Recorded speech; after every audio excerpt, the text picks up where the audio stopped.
Welcome to Hatman Strikes Back Daily Boxing News. So Joe Cordina has expressed his discontent about the way he's been treated by Matchroom. He says ever since the Shakur Stevenson fight fell through, he hasn't heard from them. They haven't called him. Now, even when Joe Cordina was still world champion, I remember at least one occasion where he was in the ring doing a post-fight interview and he was almost kind of trying to embarrass Eddie Hearn, who was stood right there next to him, pressuring Hearn to get him big names in big fights and poking him a little bit. I'm not saying he was right or wrong to do so. I'm just telling you that's what I saw. And I wondered at the time whether that would annoy Eddie Hearn, because Eddie Hearn over the years has been one of these guys, and it's very uncharacteristic for a promoter to be like this, but he has been one of these guys who lets a lot of stuff slide, who lets people clown him a bit and prank him a bit and just laughs it off. You could say he's a good sport to some extent, right? I mean, for example, I remember a video of Eddie Hearn walking through an airport and somebody ran up behind him and pulled Eddie Hearn's shorts down.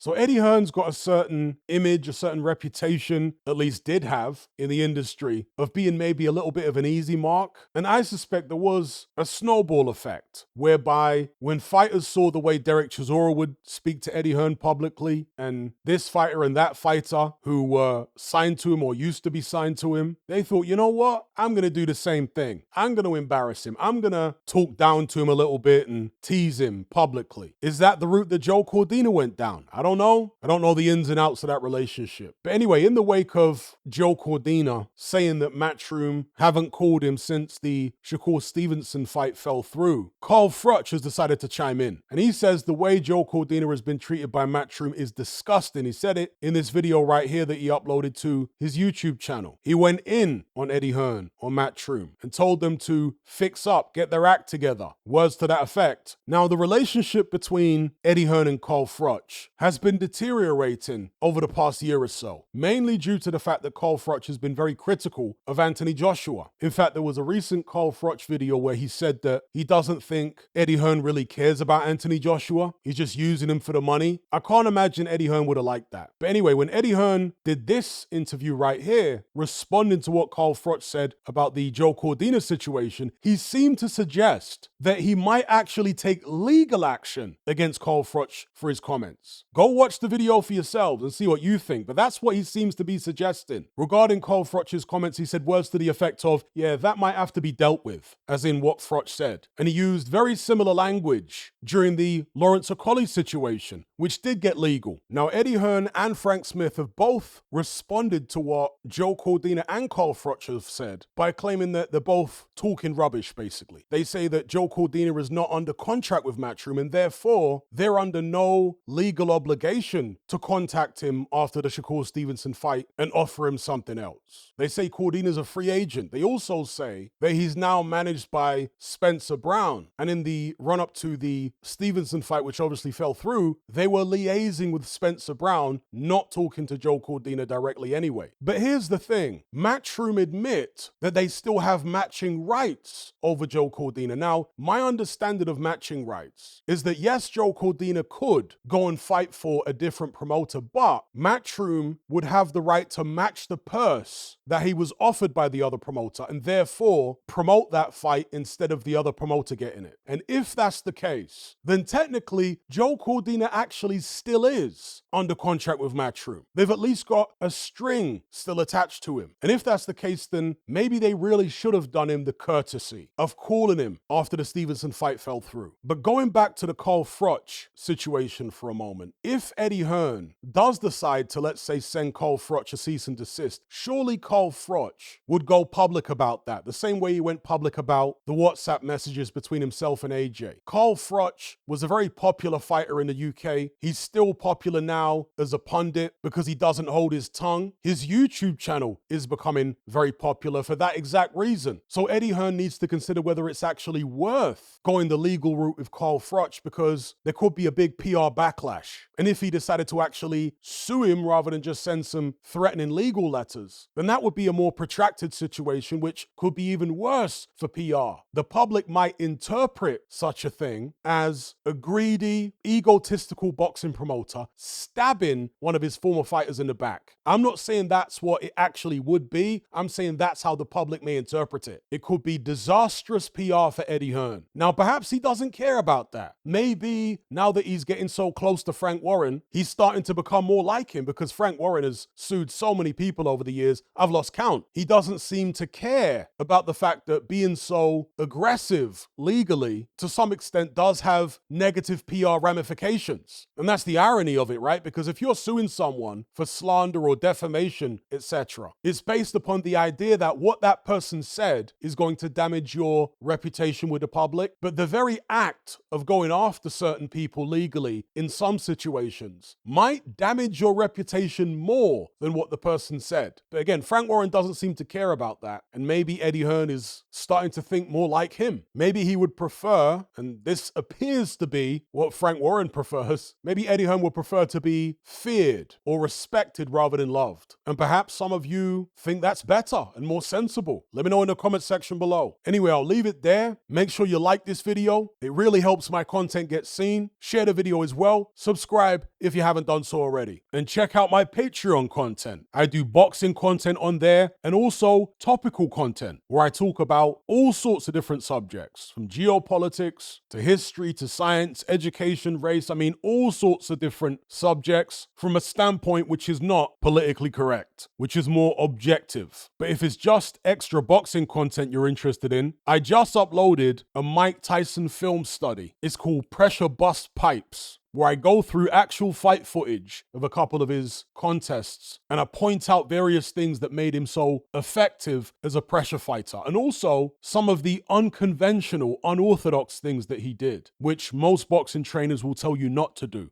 If you want to access this video along with hundreds of hours worth of other exclusive boxing content, as well as our members chat, just head on over to my Patreon page and select the tier called the Boxing Brotherhood. There's no contract, no commitment. You can cancel at any time, just like Netflix, but it's a hell of a lot cheaper. Just download the app from the Play Store or the App Store. All the links are in the description box below. And just a quick money-saving tip for Apple users. If you purchase your Patreon subscription on the desktop site or on Android, then you'll avoid the ridiculous 30% fee that Apple charges for purchases made on the iOS app. So if you're on iPhone or iPad, save yourself some money by buying your subscription on the actual Patreon website or on Android, because it's a lot cheaper. Once you've made that initial purchase, you can then use the Patreon app on your iPhone or iPad thereafter to access and enjoy your content as normal.